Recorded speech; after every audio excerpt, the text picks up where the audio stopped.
ഞാൻ ഇന്നിവിടെ ഒരു മാമ്പഴ പുളിശ്ശേരിയാണ് തയ്യാറാക്കുന്നത്. മാമ്പഴ പുളിശ്ശേരിക്കായിട്ട് ഞാൻ എടുത്തിരിക്കുന്ന മാങ്ങ എന്ന് പറയുന്നത് കാട്ടുമാങ്ങയാണ്. ഞങ്ങളുടെ നാട്ടിലൊക്കെ ഇഷ്ടംപോലെ കിട്ടുന്ന സാധനമാണ് കാട്ടുമാങ്ങ. അത് പ്രത്യേകതയുള്ള മാങ്ങയാണ്. അതായത് ഭയങ്കര ഒരു പ്രത്യേക മണവും ഭയങ്കര മധുരവും ഒക്കെയുള്ള മാങ്ങയാണ്. അതിന് ഒരുപാട് ഫ്ലഷ് ഇല്ല. ഈ ചെറിയ മാങ്ങയാണ്, ഫ്ലഷ് ഇല്ല, ഫൈബറാണ്. പൂളി എടുക്കാനൊക്കെ ഭയങ്കര ബുദ്ധിമുട്ടാണ്, പൂളി എടുത്താൽ കിട്ടത്തില്ല. അപ്പോൾ ഇത് മാമ്പഴ പുളിശ്ശേരി ഉണ്ടാക്കുന്നത് എങ്ങനെയാണ്? ഞങ്ങളുടെ നാട്ടിലൊക്കെ എല്ലാവരും ഇത് കറി വയ്ക്കാറാണ് പതിവ്. കറി വയ്ക്കും, അല്ലാതെയും കഴിക്കാറുണ്ട്.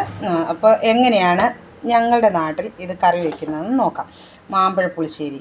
അപ്പോൾ ആദ്യം ഇത് തൊലിയൊക്കെ കളഞ്ഞ് ഇതിനകത്തേക്ക് കുറച്ച് വെള്ളമൊഴിച്ച് ഒരു ഗ്ലാസ് വെള്ളമൊഴിച്ച് ഇച്ചിരി ഉപ്പും മഞ്ഞൾ പൊടിയും 2 പച്ചമുളക്, ഇത്തിരി ഉള്ളി, ചെറിയ ഉള്ളി, അതും കൂടെ അരിഞ്ഞിട്ടാണ് നമ്മൾ വെന്തിരിക്കുന്നത്. ഇത് വെന്ത് കഴിയുമ്പോൾ നമ്മൾ അതിനകത്തേക്ക് 1 സ്പൂണ് ചുമന്ന മുളക് പൊടിയും കൂടെ ചേർക്കുന്നുണ്ട്. അത്ര മാത്രമേ ചേർക്കുന്നുള്ളൂ.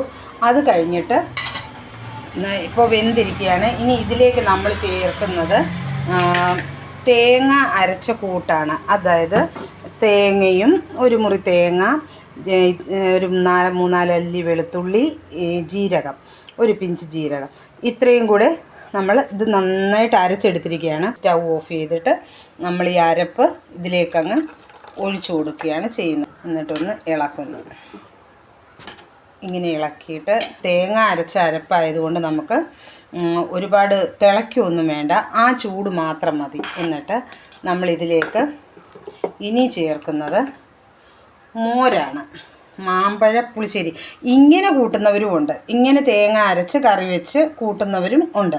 എന്നാൽ മാമ്പഴ പുളിശ്ശേരി എന്ന് പറയുമ്പോൾ അതിനകത്തേക്ക് ശകലം മോരും കൂടെ ഒഴിച്ചു കൊടുക്കേണ്ടതായിട്ടുണ്ട്. നമ്മൾ ഇത്തിരി മോരും ഒഴിച്ചു കൊടുത്തു.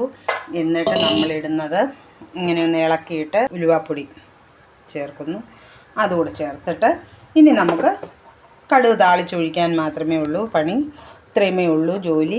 ഇനി ഉപ്പൊക്കെ ഉണ്ടോയെന്ന് നോക്കുക, ഇല്ലെങ്കിൽ കുറച്ച് ചേർക്കുക. ഇനി കറിവേപ്പിലയും ഉള്ളിയും മുളകും ഒക്കെ താളിച്ച് ഇതിലേക്ക് ചേർക്കുക. ഇത്രയേ ഉള്ളൂ പണി. ഇതാണ് മാമ്പഴ പുളിശ്ശേരി. ഞങ്ങളുടെ നാട്ടിലൊക്കെ ഇങ്ങനെയാണ് ഉണ്ടാക്കുന്നത്. ചിലയിടത്ത് ഇതിനകത്ത് ശർക്കരയും നെയ്യും ഒക്കെ ചേർക്കാറുണ്ട്.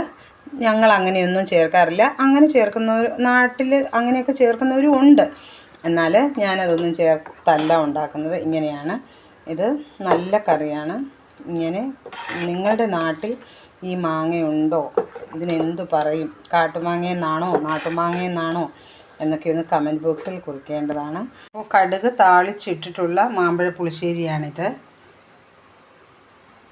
എല്ലാവരും ഉണ്ടാക്കി നോക്കി കഴിച്ചിട്ട് ഫീഡ്ബാക്ക് അറിയിക്കുവാൻ മറക്കരുത്. നല്ല ടേസ്റ്റി ആയിട്ടുള്ള കറിയാണ്. എൻ്റെ ചാനൽ ലൈക്ക് ചെയ്യുവാനും കമൻറ്റ് ചെയ്യുവാനും മറക്കരുത്.